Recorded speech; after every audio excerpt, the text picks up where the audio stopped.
All right, implementation.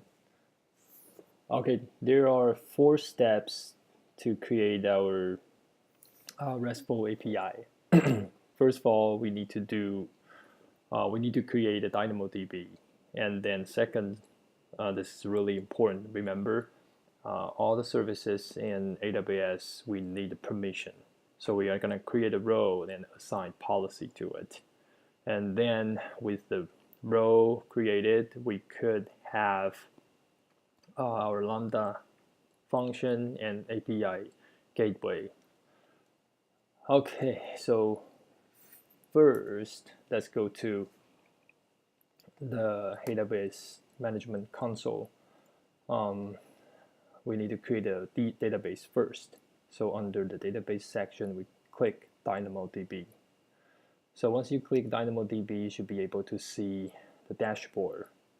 And let's go to tables. Let's create one. The name, we're using SB users, and the key here for the demo purpose, let's use email, which is a string. Simply click create, and here you could see the status is showing creating. So while we are waiting for the database ready, let's go to the IAM. Again, let's go to the management console to see to create a row under IAM. We just click under the security identity section and click IAM. We will see something similar to this. Here we need a row. Let's create a row. Select the row type. Here we select the Lambda, AWS Lambda function. We assign this execution row. And for the row name, simply use Lambda and DynamoDB execution row.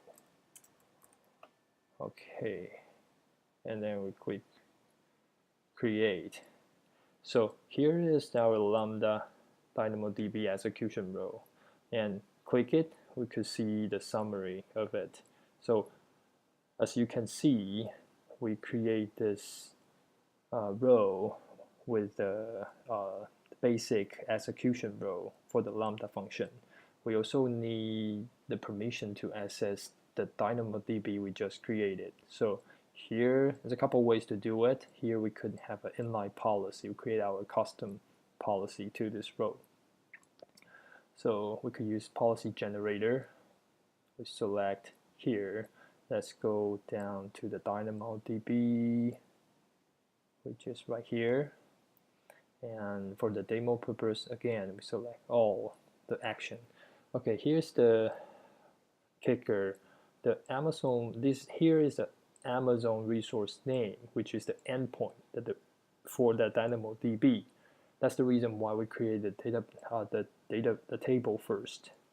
Let's go back to the DynamoDB. You can see the status is showing active. That means the table is ready.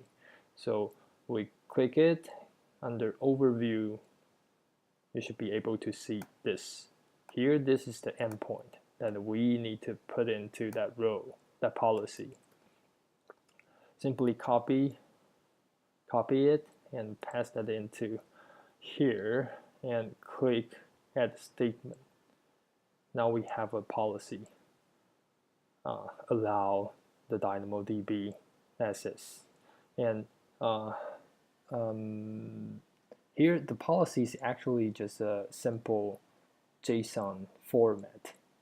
So once we click OK, you will see this is the policy document.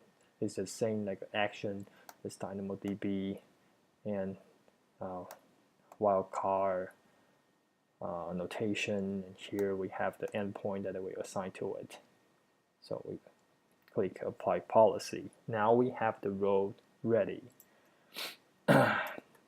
Let's go back to our agenda here.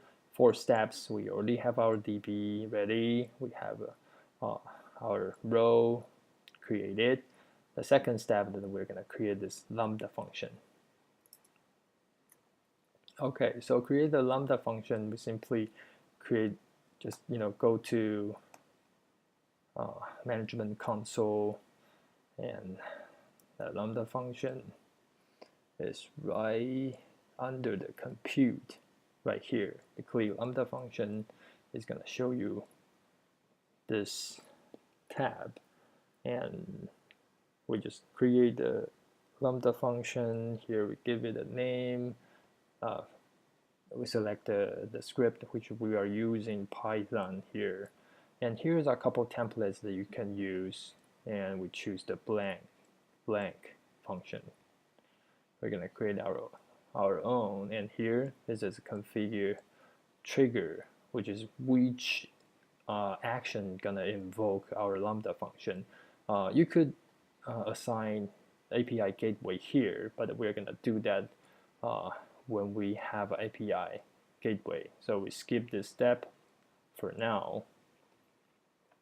Let's give it a name, which is SB get users, and select Python, and we already have the script ready right here. So all we need to do is just simply copy and paste that into the editor. And a couple things that you might need to know for the script. We specify the table name, which is the same table name here, and the key is email. So we're using email as our key, and we select the key, and we're going to print out the result. So that's our function, Lambda function. Okay, so down below there are a couple settings that we could assign to this Lambda function.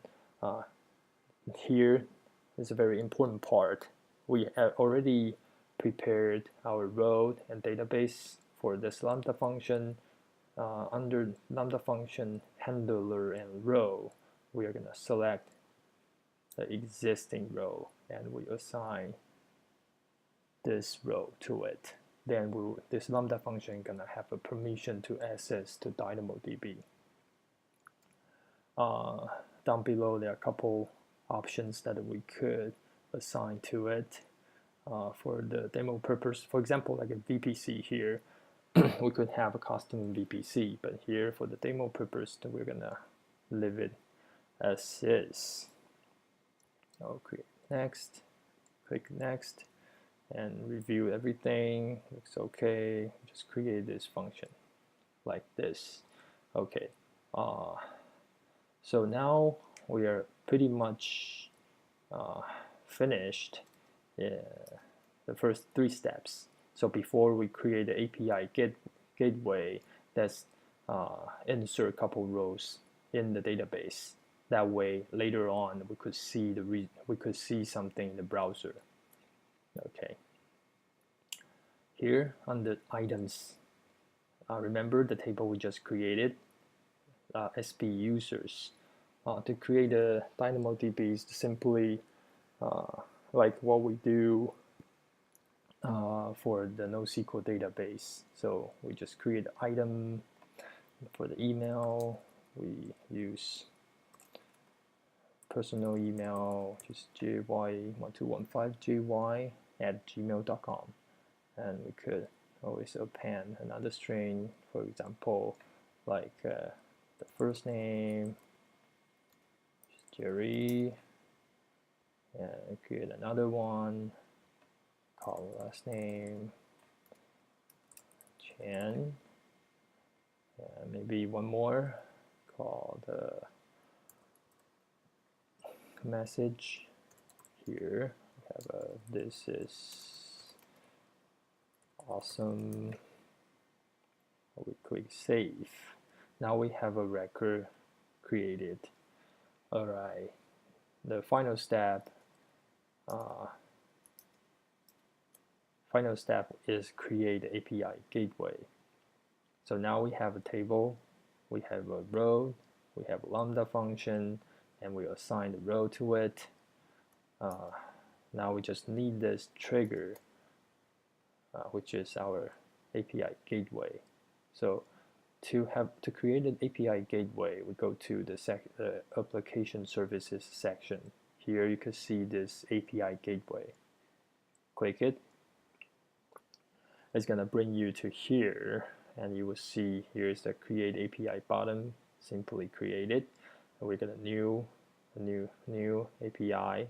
Give it a name, which is SB user. Once you click it, it's gonna show you something similar to this. Here, right under the resources, we're gonna create a resource. First of all, we're gonna give it a name, call that users. Here is the features that we enable cross-domain capability. We'll just click it and create a resource. Once you have a resource ready, we need to create a method. Here we just simply create a get method. Once you click OK, it's gonna ask you what kind of function you want to invoke. So later on, we're gonna see a flow showing you how this API works. So the integration type, we choose Lambda function, and here remember now we're under the Tokyo region, so which is AP-Northeast-1, and inside this region we have our Lambda functions called SB get user. Select it and click save. Here it's gonna pop out a message showing you that this API gateway permission to invoke your Lambda function, blah blah blah blah. Click OK. So now it's provisioning your API gateway. Once you have it, here is the diagram showing you how this API works. So first of all, you're gonna have a request from the browser, for example.